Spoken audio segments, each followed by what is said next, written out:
आज की इस वीडियो में हम एक्सरसाइज 3.6 क्वेश्चन नंबर 2 स्टार्ट करेंगे। क्वेश्चन 1 हम मुकम्मल कर चुके हैं। क्वेश्चन 2 के 4 पार्ट है। इस वीडियो में ये 4 पार्ट आपको मुकम्मल करवाए जाएंगे। तो सबसे पहले फर्स्ट पार्ट से शुरू करते हैं। पहले हमने इन्वर्जन मेथड किया है, अब हमने कौन सा मेथड करना है? क्राइमर रूल से करने हैं। क्राइमर रूल इन्वर्जन मेथड से ज़्यादा इजी है। थोड़ा सा ध्यान देंगे तो ये भी आपको आसानी से समझ आ जाएगा, बहुत आसान से। तो अब स्टार्ट करते हैं। सबसे पहला part, x + 4y = 4, 2x - y = 5। तो सबसे पहले इसको भी आपने क्या करना है? मैट्रिसेस फॉर्म में लिख लेना है।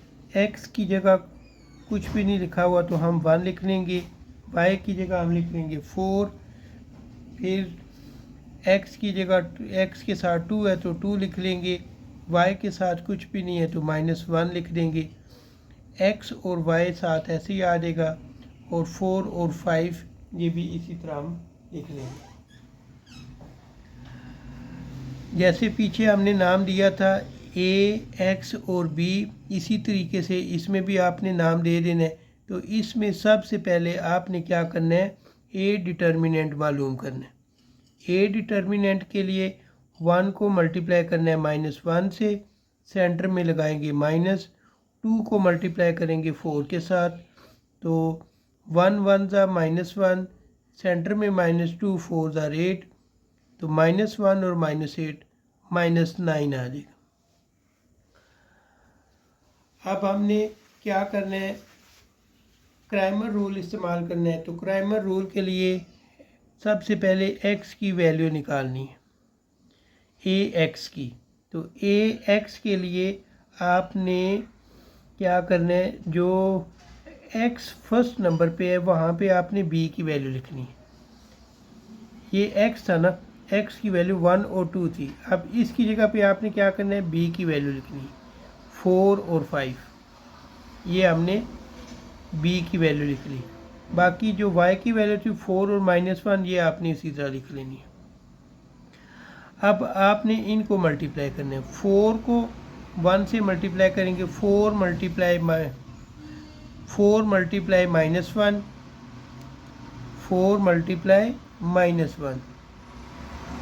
फिर सेंटर में लगाएंगे -5 को मल्टीप्लाई कर देंगे 4 के साथ, तो 4 1 ज़ा 4, -4, 5 4 ज़ा 20, -20, दोनों माइनस के इनको ऐड करेंगे तो -24 आ जाएगा। अब हमने ए वाई मालूम करना है। ए वाई मालूम करने के लिए आपने क्या करना है? एक्स की वैल्यू को उसी तरह लिखना है। एक्स की वैल्यू क्या थी? 1 और 2, तो ये 1 और 2 हमने उसी तरह लिख ली। अब चूँकि हम ए वाई मालूम कर लें तो जहाँ पे वाई की वैल्यू आनी चाहिए थी वहाँ पे आपने किसकी वैल्यू पुट कर देनी है? बी की। बस ये आपने याद रखना है। उसके बाद आपने इनको क्रॉस मल्टीप्लाई कर लेने, 1 × 5 या 5 × 1, -2 × 4 ये लिख लेंगे, 5 1 ज़ा 5, 2 4 ज़ा 8, दो साइन मुख्तलिफ है, माइनस कर दे, -3 आ जाएगा। अब हम लिख लेंगे x = ax determinant divide a determinant. ax determinant की वैल्यू क्या आई है हमारे पास? -24, और a डिटर्मिनेंट की क्या आई थी? -9। ये माइनस और माइनस काट दिया, 3 पे इन दोनों को डिवाइड करेंगे, 8 और 3, ये x की वैल्यू आ जाएगी। अब y की वैल्यू निकालने के लिए ay determinant divide a determinant. ay की वैल्यू लिख लेंगे -3 और a डिटर्मिनेंट की लिख लेंगे -9। माइनस माइनस काट देंगे, 3 और 9 को डिवाइड करेंगे तो आ जाएगा 1/3। x की वैल्यू 8/3, y की वैल्यू 1/3, तो ये इसका आंसर आ जाएगा। 2 का सेकंड पार्ट है, x + 2y = 7, 3x - 2y = -3। तो x के साथ कुछ भी नहीं लिखा हुआ तो 1 लिख लेना, फिर x के साथ 3 लिखा हुआ तो 3 लिख लेंगे, y के साथ 2 लिखा हुआ तो 2 लिख लेंगे, फिर y के साथ -2 लिखा हुआ तो -2, x और y को अलग लिख लेंगे, 7 और -3 अलग लिख लेंगे। अब इनको नाम दे देना है a, x और b का। ये जो वैल्यू होगी ये a की हो जाएगी, x और y वाले को हम x का नाम दे देंगे और 7 और -3 को b का नाम दे देंगे। ये नाम ना भी दे तब भी ठीक है, लेकिन वो सवाल को समझने के लिए हमने ये नाम दिए हुए हैं।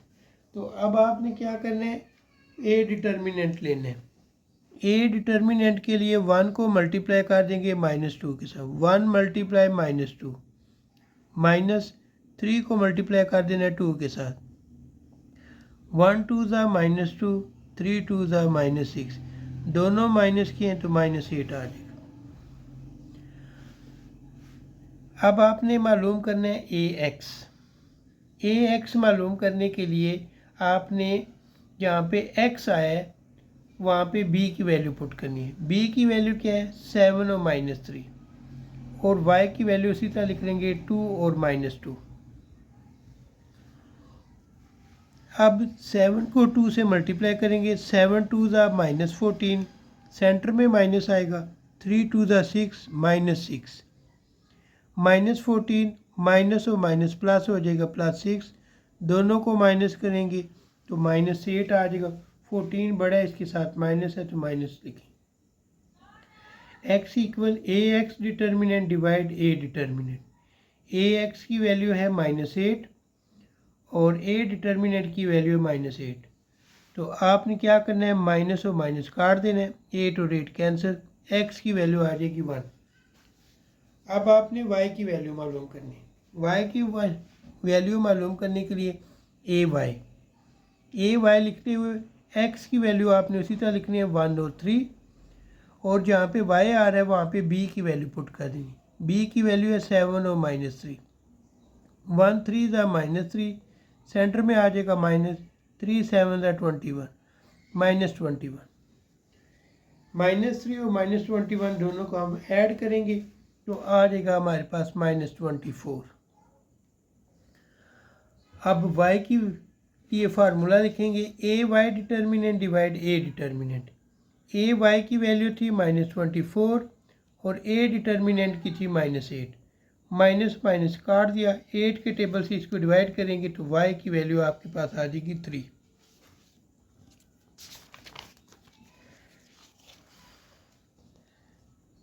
2 का third part, 2x - 5y equal -6, 4x - 3y equal -12। x के साथ 2 है तो 2 लिख लेना है, इधर x के साथ 4 है तो 4 लिख लिया, y के साथ -5 लिख लेंगे, y के साथ -3 लिख लेंगे, x और y इसी तरह लिख लेंगे, इक्वल के बाद वाले को -6 और -12 ये भी इसी तरह लिख लेंगे। अब इनको नाम दे देना है a, x और b। तो a डिटर्मिनेंट निकालना है, 2 को मल्टीप्लाई करेंगे -3 के साथ, सेंटर में लगाएंगे -4 को मल्टीप्लाई करेंगे -5 के साथ, 2 3 ज़ा -6 और माइनस और माइनस प्लस, 4 5 ज़ा 20, दो साइन मुख्तलिफ हैं, माइनस कर दें 14 आ जाएगा। अगर यहाँ पे ए डिटर्मिनेंट आपके पास 0 आ जाएगा ना तो आपने लिख देना सोल्यूशन पॉसिबल नहीं है, ठीक है। अगर ए डिटर्मिनेंट आपके पास 0 आता है तो क्या लिखना है, सोल्यूशन पॉसिबल नहीं है। तो अगर डिटर्मिनेंट्स की कोई वैल्यू आती है तो फिर इसको आगे हल करना है। अब आपने मालूम करना है ए एक्स मालूम करने के लिए जो x है वहाँ पे b की वैल्यू पुट करें। b की वैल्यू क्या है, -6 और -12, और y की वैल्यू इसी तरह आ जाएगी -5 और -3, माइनस और माइनस प्लस हो जाएगा, 6 3 ज़ा 18, सेंटर में माइनस आएगा, माइनस और माइनस प्लस, 12 5 ज़ा 60, एक के साथ प्लस है दूसरे के साथ माइनस है, दोनों को माइनस कर दें। जब माइनस करेंगे तो क्या आएगा, -42। ए एक्स की वैल्यू आ गया -42। अब x के लिए लिखेंगे A x determinant divide A determinant. A x determinant की वैल्यू -42 वो लिख लेंगे, और ए डिटर्मिनेंट की वैल्यू 14 है, वो लिख ली। दोनों को जब डिवाइड करेंगे 14 के टेबल पे तो -3 एक्स की वैल्यू आ जाएगी। अब ए वाई के लिए एक्स की वैल्यू इसी तरह आएगी 2 और 4, और जहाँ पे वाई की वैल्यू आनी चाहिए वहाँ पे बी की लिख लेंगे -6 और -12। 2 को 12 से मल्टीप्लाई करेंगे, 2 12 -24, सेंटर में आएगा -4 6 24 -24, ये -24 माइनस और माइनस प्लस 24, तो ये -24 और ये +24 कैंसिल हो जाएगा, 0 आ जाएगा। अब y मालूम करने के लिए A y determinant divide A determinant, तो ए वाई की वैल्यू क्या थी 0, ए डिटर्मिनेंट की वैल्यू क्या थी 14, दोनों को डिवाइड करेंगे y की वैल्यू 0 आ जाएगी। ये थर्ड पार्ट था। 2 का 4 पार्ट जो कि क्वेश्चन 2 का लास्ट पार्ट है। 3x + 2y = -1, 5x + 6y = 5। x के साथ 3 है तो 3 लिख लिया, x के साथ 5 है तो 5, y के साथ 2 है तो 2 लिख लिया, y के साथ 6 है तो 6। x और y को अलग लिख लेंगे, b का नाम दे देंगे, x का -1 और 5 को अलग लिख लेंगे, इसको b का नाम दे देंगे। अब ए डिटर्मिनेंट लेना है, 6 3 18, सेंटर में माइनस, 5 2 10 -10, 18 में से 10 माइनस करेंगे 8। अब ए एक्स लेना है, ए एक्स के लिए y की वैल्यू आपने उसी तरह लिख देनी है 2 और 6, और जहाँ पे x आ रहा है वहाँ पे b की वैल्यू पुट कर देनी है -1 और 5, यानी x की जगह आपने x की वैल्यू नहीं लिखनी, उधर b की लिखनी है -1 और 5। -1 को 6 से मल्टीप्लाई करेंगे -6, सेंटर में आएगा -5 2 10 -10, दोनों माइनस के हैं तो -16 आ जाएगा। x = A x determinant divide A determinant, A x की वैल्यू आपके पास क्या आई है -16, ए डिटर्मिनेंट की क्या थी 8, दोनों को 8 के टेबल से डिवाइड करेंगे -2 आ जाएगा, x की वैल्यू -2 आ गई। अब ए वाई के लिए आपने x की वैल्यू को उसी तरह लिखना है 3 और 5, और फिर b की वैल्यू लिखनी है -1 और 5। अब इनको क्रॉस मल्टीप्लाई कर लेना है, तो 3 को 5 से मल्टीप्लाई किया 15, -5 1 5 -5, 15 माइनस और माइनस +5, 15 + 5 20 हो जाएगा। ए वाई की वैल्यू आ गई।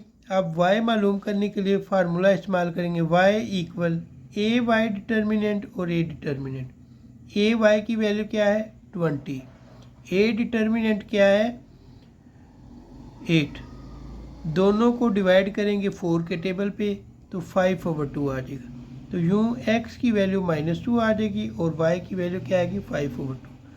तो ये क्वेश्चन 2 भी हमारा मुकम्मल हो चुका है।